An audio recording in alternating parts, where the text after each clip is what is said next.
Për shumë vitesh banorët e fshatrave të njësisë së Dajçit përballen me problemet me furnizimin me energji elektrike. Situata më shqetësuese shfaqet gjatë stinës së vjeshtës dhe dimrit, ku moti paqëndrueshëm me erë dhe rebeshë shiu ndikon në shkëputjen e energjisë elektrike. Ka shkëputje vinë, kanë djekë transformator edhe në vune, kanë me një 5 motor, 6 motor kanë e panoramit, atëri prune, më kanë me 6 deri në orën 2 mas natës, në 2 kanë ardhur të shkena.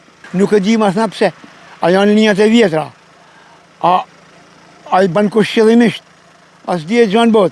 I paguni dritët? 1 për 1, më në 1 për 1, unë djedi le kam pagu datë për datë, në orë shka i paguj.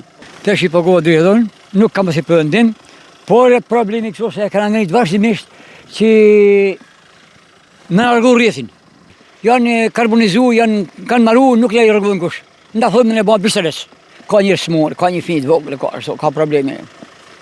Toni kja është, rrjeti, keq. Ndërsa luatja e tensionit po ndikon edhe tek pajisjet elektrike, madje banorët shtojnë se problemet e energjisë janë bërë shkak edhe për djegjen e një lokali në këtë zonë. Para një pak diç, ndoshta a kanë faktor tjetër ajo punë, a djeg një klub aty, me tona gjërat.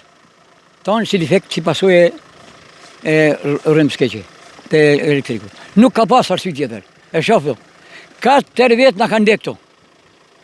Në Pëntar, në Shirës, në Dajç, që kanë nga mungesa këputën më vadër. Kanë frikë njerëzit.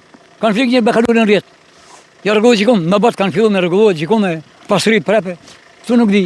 Amortizimi dhe mos ndërhyrja që prej vitit 1969, kohë kur është elektrifikuar zona, ka bërë që ky problem të jetë aktual edhe sot. Shkëputjet e energjisë janë bërë të zakonshme, ndërsa banorët kërkojnë që të investohet në rrjetin elektrik.